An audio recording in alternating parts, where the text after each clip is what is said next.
Yo, Gazmas here with some more Grand Archive gameplay. This time it's my Fire Arcane Rai into Fire Luxem Zander.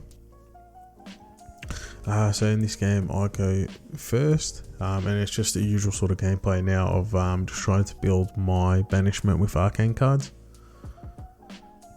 In this matchup, so I pass just because I don't have a turn 1 play. I think I've got an Ignite the Soul, so I just want to see if he plays a unit I'm able to kill with that 1 cost, and also waiting for him to actually materialize so I can do damage to face.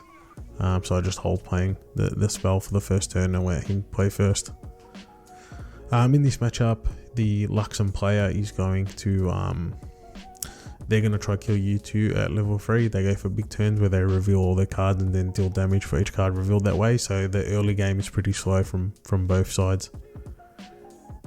So he starts with Idle Fort, so this just allows him to look at the top 4 cards and rearrange.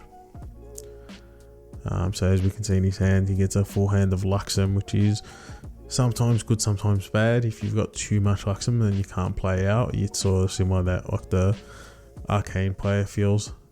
Just too much Arcane and not being able to play. You can't really feel your memory. So now I just play Ignite the Soul to do ping 1 damage. And I love this as an early play, especially if I can feel Arcane. And then also have a floating memory in my graveyard. I level up now to right level 1. Losing the Arcane Blast is feels bad, but you got to do what you got to do. A new card I've added to the list, which I'm really liking, is just what I played there, Harness Mana.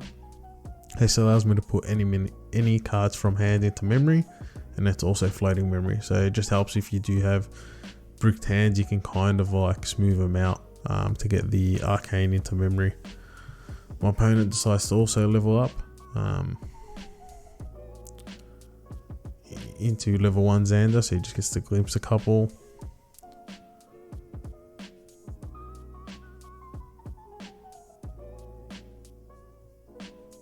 Now he plays Kohari Kuria, so this is stealth, and when it attacks you can draw a card and discard a card. If it's fire, it pings 1 damage.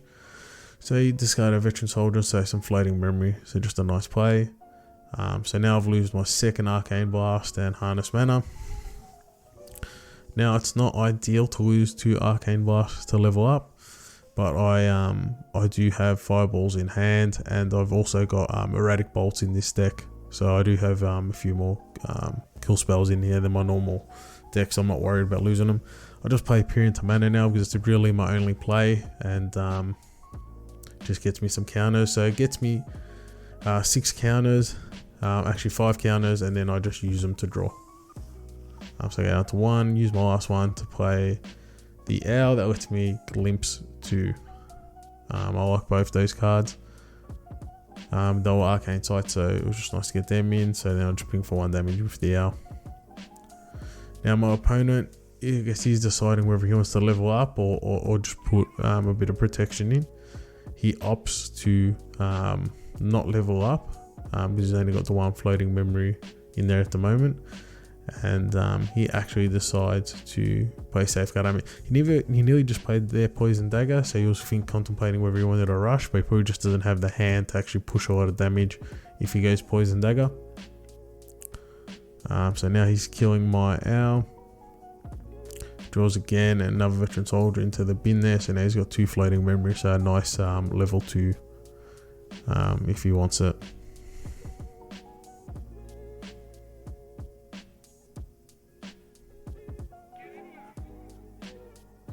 His next play now, just another Idle Fort, and that's what these Luxem Zanders do.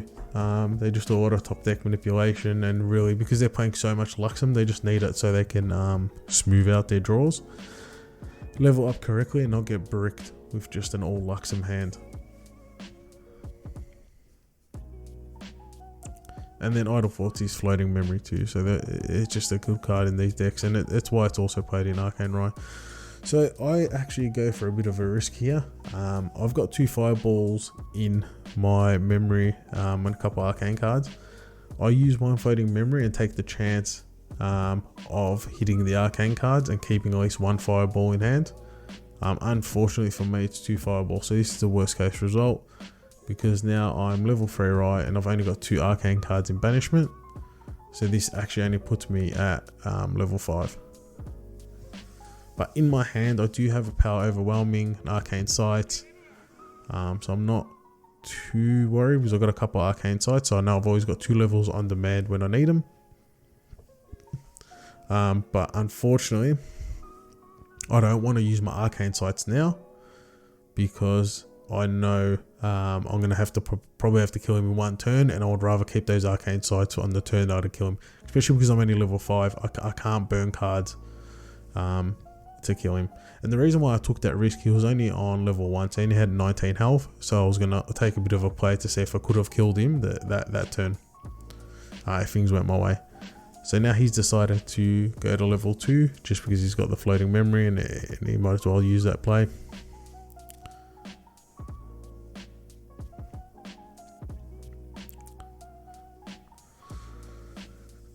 Just attacks me now for 1 on the draw and discard. Doesn't have the best hands for discards at the moment. Look, and he's got a lot of Luxem, no fire cards, so he's not getting the additional ping damage of Kahaza Courier, where if you discard a fire card, it deals 1 damage.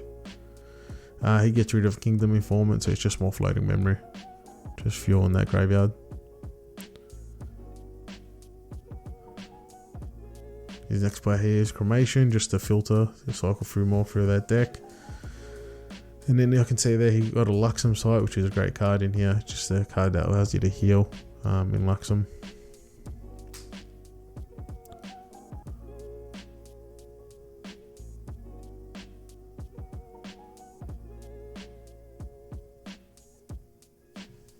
So you can see his hand, he just has the Kingdom Informant. The rest of his hand looks like it's all Luxem, so he's just deciding now, does he attack or by playing that Kingdom Informant, or does he keep cards in hand?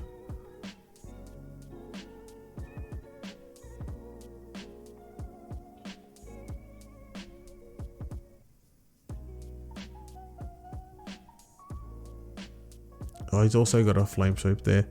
So what he's trying to do here, if he can, he wants to fill his memory, so that if he does level up, he gets the reveal trigger off his level 3 Zander. So he plays that Flame Sweep, even though it's only coming for 1, just to fill his memory. So on my turn, I just go for the GCR just to get some more card draw. So I've drawn there a Fireball, so I'm very happy with that. And now I'm just looking at what I'll do. So I've got Power Overwhelming in hand, so and Peer into Mana. So I end up now deciding to play the Peer into Mana to get the Enlightenment counter. So because it'll be my first mage spell and I'm level 5, it'll be 8 counters. And then with Power Overwhelming, it allows you to turn those counters into level. So those 10 counters are essentially representing 10 damage on the Fireball. So I end up playing Peer into Mana to get the 8 counters, which takes me to 9 counters, and I call it a turn.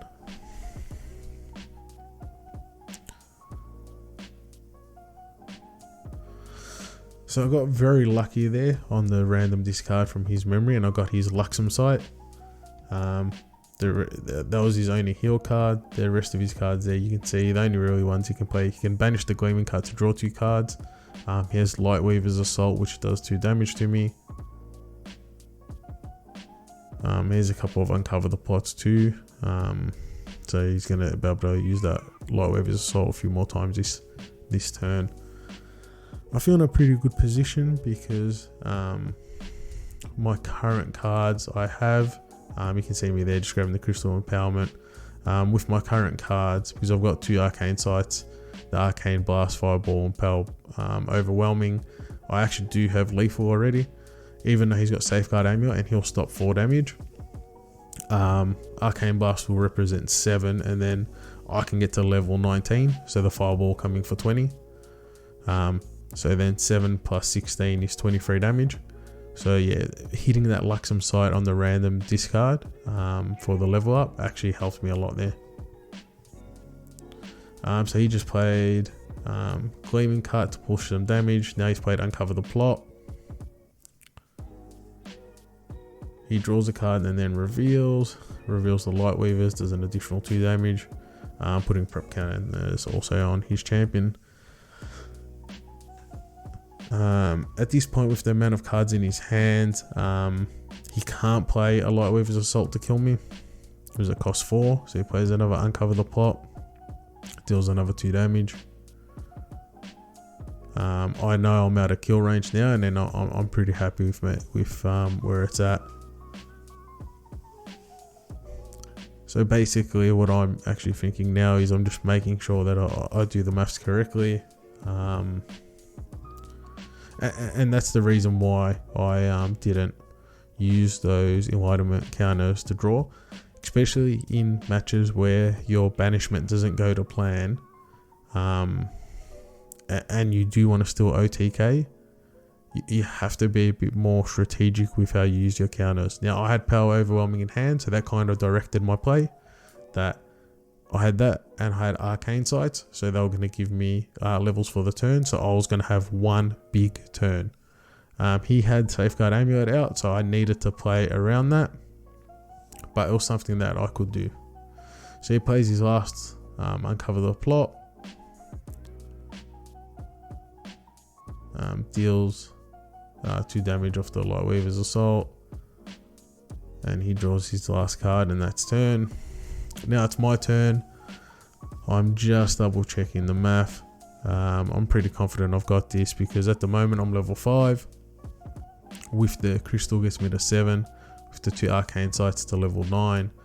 I pop the Power Overwhelming. I've got 9 counters, but then I get an additional 1 for playing an arcane spell that in the turn, so that takes me to 10. So when I add those 10 levels to my 9, I'm at level 19, and then Fireball comes for 19 plus 1 because it's your level, so it'll be 20 damage minus the Safeguard Amulet, that's 16, and an Arcane Blast will be coming in for 11 minus 4, that's 7, so that's 23 damage and perfect level. So he just popped the Safeguard Amulet.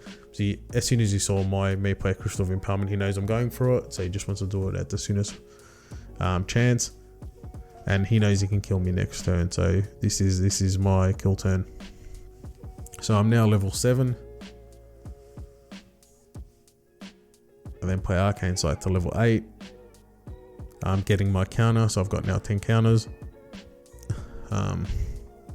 Another Arcane Sight, go to level 9.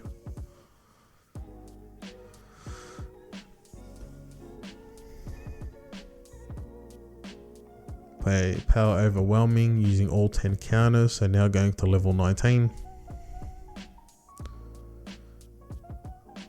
So the Arcane Blast is free because it's got efficiency. So Arcane Blast for free, so that's dealing 7 damage. And then Fireball coming in for 20. So 16 damage. So yeah, in these matchups, if your banishment doesn't go to plan, or you do take a risk and get a bit greedy like I did by trying to kill him a couple turns earlier, even though I had fireballs in hand, you then have to play to your next out. So I didn't have my normal game plan of being at like level 9 or 10. That was out the window. I needed to do that 1 turn kill. So that's where you've got to like be a bit strategic with your enlightenment counters. But then again, in this game, it worked for me. Even that greedy play, I wasn't punished. It doesn't work like that all the time. That's it for this video. I hope you enjoyed it. If you want more of this content, please consider subscribing.